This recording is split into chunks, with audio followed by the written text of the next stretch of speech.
ಕೇಂದ್ರ ಸರ್ಕಾರ 2 ಬಾರಿ ಪೆಟ್ರೋಲಿಯಂ ಉತ್ಪನ್ನಗಳ ಮೇಲಿನ ತೆರಿಗೆ ಇಳಿಸಿದೆ. ಆದರೆ ಕರ್ನಾಟಕ ಸರ್ಕಾರ ಒಮ್ಮೆಯೂ ತೆರಿಗೆ ಇಳಿಸುವ ಪ್ರಯತ್ನ ಮಾಡಿಲ್ಲ. ಯಾವೆಲ್ಲ ರಾಜ್ಯಗಳು ಇದರ ನಿಯಂತ್ರಣಕ್ಕೆ ಕ್ರಮ ಕೈಗೊಂಡಿಲ್ಲವೆನ್ನುವುದನ್ನು ಗೊತ್ತಾಗುತ್ತದೆ. ಅಗತ್ಯ ವಸ್ತುಗಳ ಬೆಲೆ ಏರಿಕೆ ನಿಯಂತ್ರಿಸುವುದು ಕೇಂದ್ರ ಸರ್ಕಾರದೊಂದೇ ಹೊಣೆಯಲ್ಲ. ಈ ದಿಸೆಯಲ್ಲಿ ರಾಜ್ಯ ಸರ್ಕಾರಗಳು ಕೈಜೋಡಿಸಿದಾಗ ಮಾತ್ರ ಜನರಿಗೆ ಅನುಕೂಲವಾಗುತ್ತದೆ ಎಂಬ ಸ್ಪಷ್ಟ ಸಂದೇಶವನ್ನು ನಿರ್ಮಲಾ ಸೀತಾರಾಮನ್ ಹೇಳಿದ್ದಾರೆ.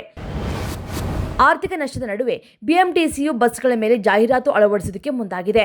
3,000 ಸಾಮಾನ್ಯ ಹಾಗೂ 400 ವೋಲ್ವೋ ಬಸ್ಗಳಲ್ಲಿ ಜಾಹೀರಾತು ಹಾಕುವುದರಿಂದ ಪ್ರತಿ ತಿಂಗಳು 5.6 ಕೋಟಿ ರೂಪಾಯಿ ಆದಾಯ ನಿರೀಕ್ಷಿಸಿದೆ. ಕಿಟಕಿ ಗಾಜು ಮತ್ತು ಪ್ರಯಾಣಿಕರ ಆಸನದ ಹಿಂಭಾಗ ಹೊರತುಪಡಿಸಿ ಲೋಯರ್ ಗ್ಲಾಸ್ ಮತ್ತು ಡ್ರೈವರ್ ಬ್ಯಾಕ್ ಸ್ಪೇಸ್ ಸೇರಿದಂತೆ ಬಸ್ನಲ್ಲಿ ಜಾಹೀರಾತಿನ ಅಳವಡಿಕೆಯು 350 ಚದರ ಅಡಿ ಮೀರುವಂತಿಲ್ಲ.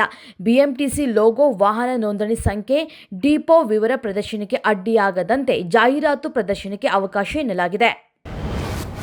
ಭಾರತದ ಅಂತರಿಕ್ಷ ಸಂಶೋಧನಾ ಸಂಸ್ಥೆಯ 100ನೇ ಬಾಹ್ಯಾಕಾಶ ಮಿಷನ್ ಕೊಂಚ ಹಿನ್ನಡೆ ಅನುಭವಿಸಿದ್ದು, ನ್ಯಾವಿಗೇಷನ್ ಉಪಗ್ರಹ NVS-02ನಲ್ಲಿ ತಾಂತ್ರಿಕ ದೋಷ ಕಂಡುಬಂದಿದೆ.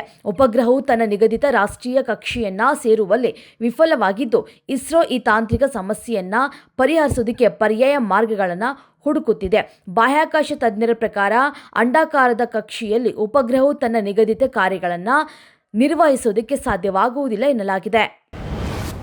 ಮೈಕ್ರೋ ಫೈನಾನ್ಸ್ನವರ ಕಾಟಕ್ಕೆ ಮಂಡ್ಯ ಜನ ನಲುಗಲು ಬಿಡುವುದಿಲ್ಲ ಅಂತ ಘೋಷಿಸಿರುವ ಕೇಂದ್ರ ಸಚಿವ HD ಕುಮಾರಸ್ವಾಮಿ, ಮೈಕ್ರೋ ಫೈನಾನ್ಸ್ನವರು ನಿಮ್ಮ ಮನೆಗೆ ಬಂದು ಕಿರುಕುಳ ನೀಡಿದರೆ ತಕ್ಷಣವೇ ನನಗೆ ಕರೆ ಮಾಡಿ ಅಂತ ಮಂಡ್ಯ ಜಿಲ್ಲೆಯ ಜನರಲ್ಲಿ ಮನವಿಯನ್ನು ಮಾಡಿದ್ದಾರೆ.